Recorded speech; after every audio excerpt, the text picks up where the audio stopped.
I want every client I speak to be really open to suggestions on environmental sustainability, but also social sustainability. I don't want there to be any kind of upskilling needed. I want them to be already engaged so that we can go on talking about how we can make their event the best event that's ever happened. I always want sustainability to be a boring part of the conversation.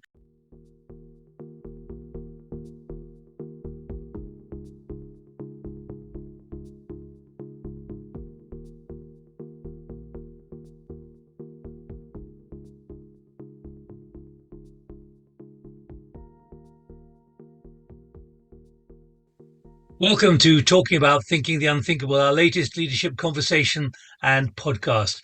I'm Nick Gowing, founder and director of the Thinking the Unthinkable project. Well, in all our work, we always want to use examples to encourage leaders to think and act dramatically differently. Everyone needs to adapt to the new realities and unthinkables created by the urgent sustainability challenge and to change very fast. So how to achieve that? Well, in our 18 minutes of this podcast, I want to introduce you to a small, fast-growing company that intrigues us. It encourages leaders to think and act differently for everything they do, and they succeed. If you organize or attend conferences, how much do you question everything that goes into prepping the gathering? That's what Legacy Events does. They challenge and question everything people assume is needed for an event. The findings and the outcomes are remarkable. We want to hear why. So joining me is Abena Fairweather, a remarkable former space scientist in the US who became a sustainability consultant. She's the founder and managing director of Legacy Events. Also, Igor Prokopowicz, who is Abena's sustainable events manager. She tells clients what they think they want is not sustainable. So Abena, let me start with you. How massive is this challenge, particularly around the events industry? It's a huge challenge for so many reasons. One is that there are hundreds, thousands, millions of events that are held every day, exhibitions, conferences on all kinds of scales, and they have an impact on everything from emissions from transport to social issues in the communities that they're held, right through to water use. So they really affect sustainability across the issues that we're facing. And then the second major challenge, I think, is that events aren't really seen as part of the problem at the moment. They're a little bit under the radar.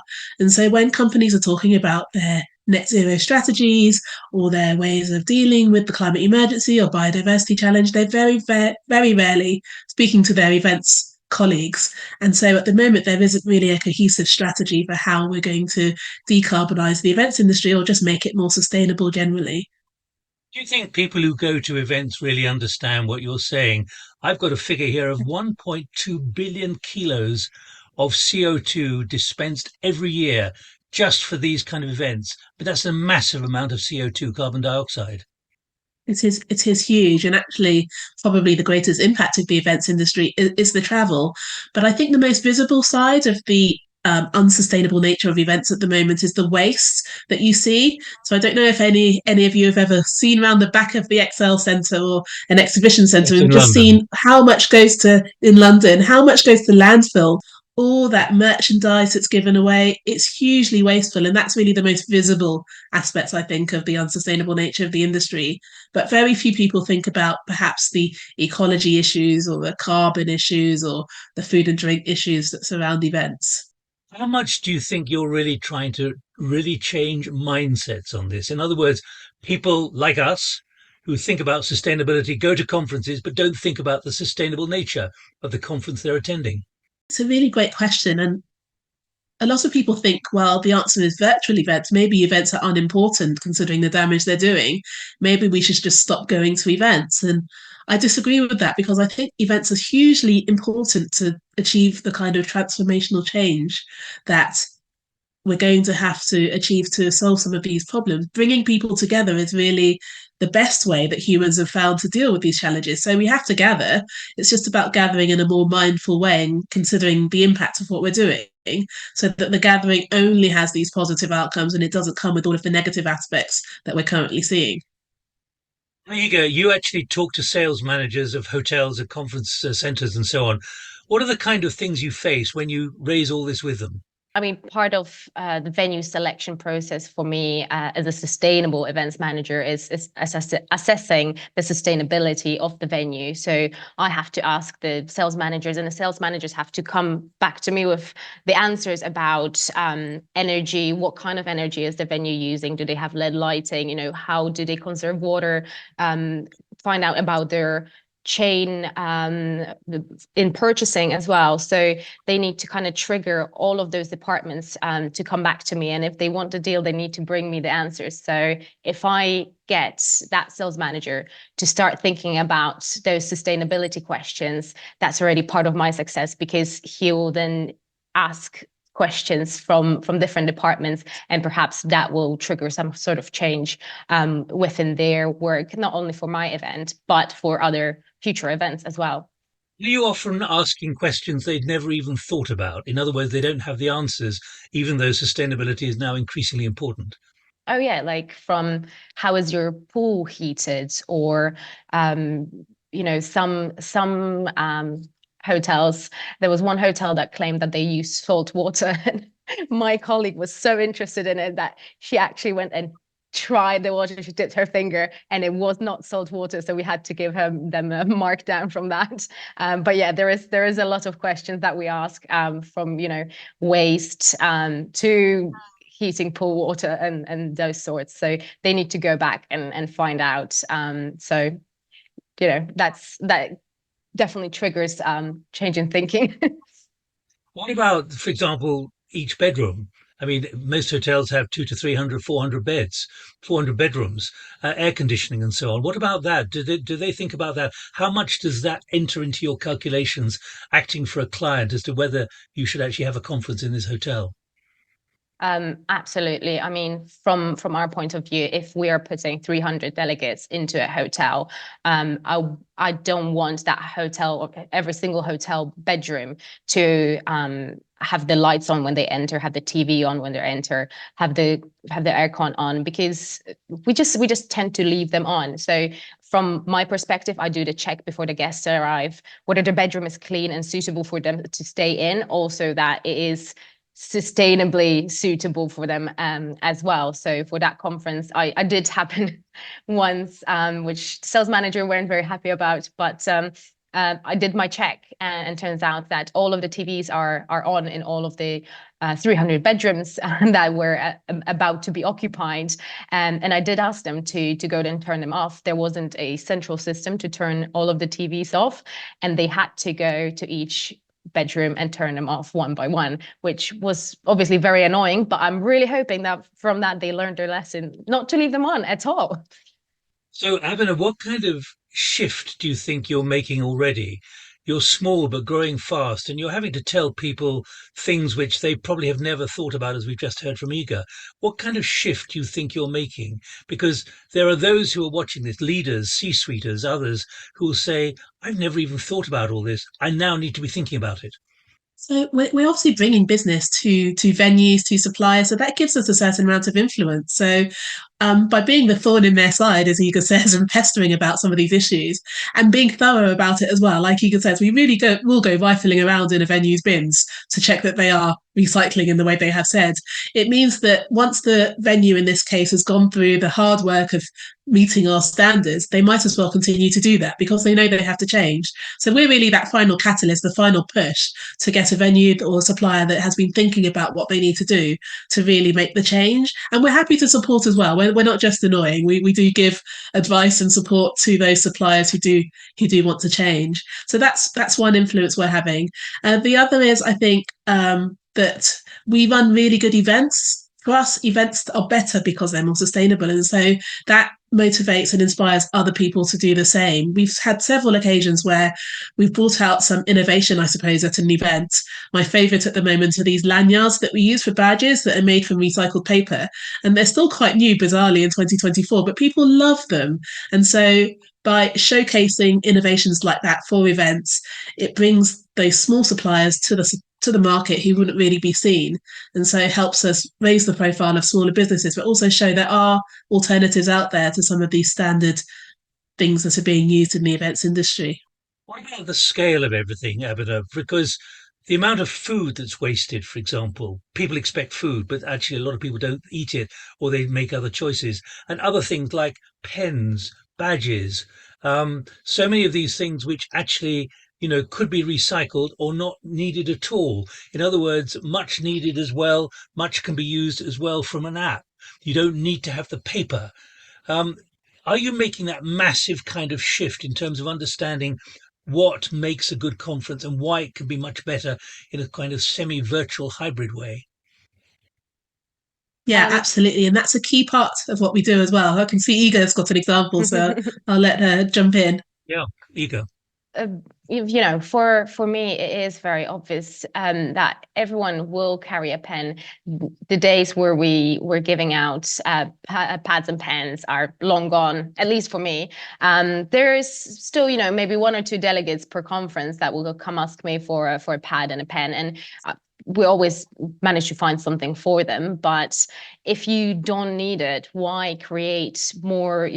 Every single pen will end its life at some point and will end up probably in landfill, unfortunately. So, or those pads that many hotels put on the tables ready for the delegates, which is very convenient. Someone makes a tiny little note and the whole pad will go into the bin. So we avoid those and any other items that are really, if I always say that if you cannot reuse it, do you need it at all? So really avoiding any of the single use or short life items, which also makes the budget much more healthy. If you don't get it, you'll save money on that side as well.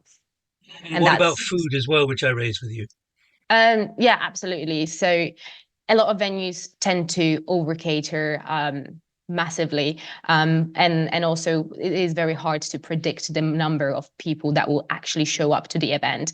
But by just under catering a little bit, you can get quite a good estimation based on stats from or knowing events, what amount of food you will need. So I tend to under cater a little bit for every single event, which again is great for the budget, but also it will just save that waste. But also again having that backup plan. So in case you do have that food waste, I try to work with caterers and charities where I can have that backup plan in case there is food waste. I will then do my best to donate that food to Salvation Army across the road, or it's for someone who actually needs that food. So having that plan B. Yeah, and I should say as well, we try to be really thoughtful and considered about things. We don't just want sustainable events to be seen as these ordeals to be born through that you're not allowed to have anything. So we gave the example there of slightly under catering to counteract the fact that caterers always over cater. Another example we found is that we might put a big screen up at an event to show the agenda, rather than printing out lots of agendas.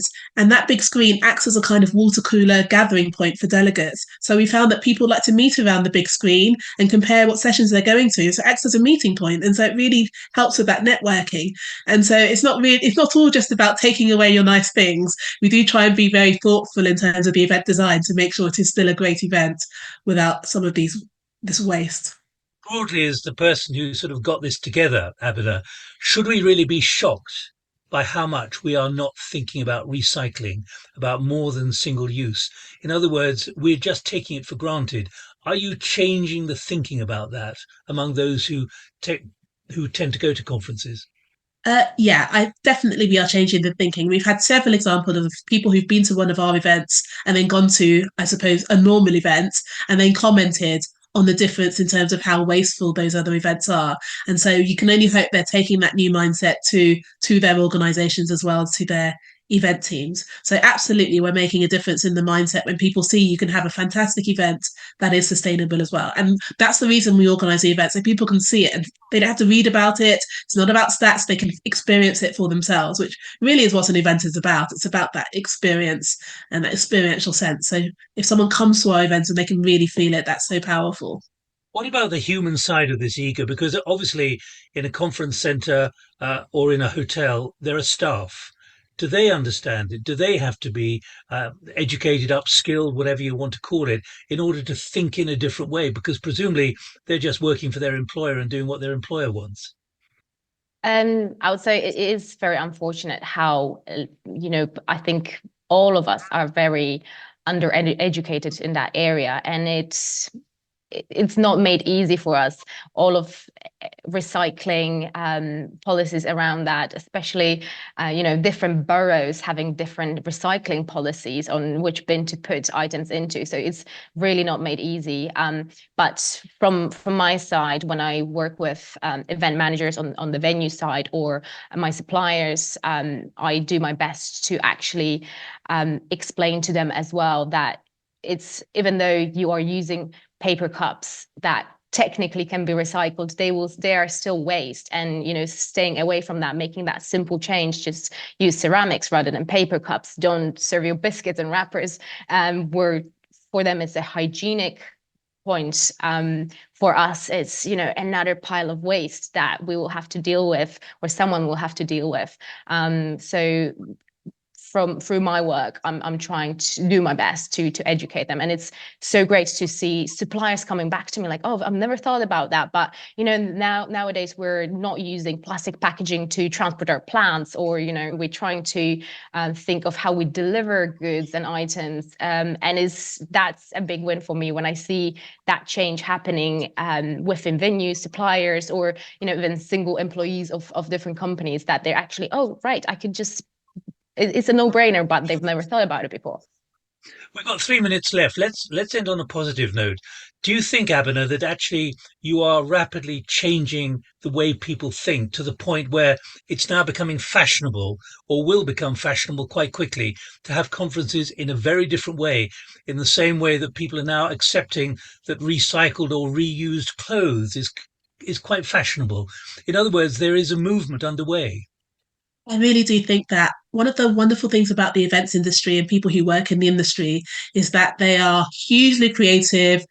They're huge. They can achieve so much. They're massive multitaskers as well. So I feel like if you can get to those people and really inspire them, they can achieve a whole lot. So the fact I'm working in this wonderful industry, I think, means that we can make a really big change. And also just bringing it onto the radar, like I mentioned at the beginning, of these companies who are setting out these ambitious targets for sustainability, for net zero, putting their events on their radar can only result in good. So yes, I think we are changing quite quickly for the Are you better. saying that when conferences are advertised, people should be encouraged when it says this is a sustainable conference, with many of the things you take for granted no longer being there, but that's what we want to have at this kind of conference? I'm saying that if you look at a lot of conference websites now, you'll see a little tab about their sustainability, which wouldn't have existed a year and a half ago. So that shows how quickly we can come in, how far we can come in a year and a half, where major conferences feel that they have to show their attendees and their guests that they're working on this issue. So absolutely, we are making progress. So, I Yiga, think final thought when you're dealing with a sales manager, give us an idea in the next minute, literally a minute. How do you actually convince them that they need to change and that this is good for them, good for their business, good for their conference center, and ultimately good for the planet?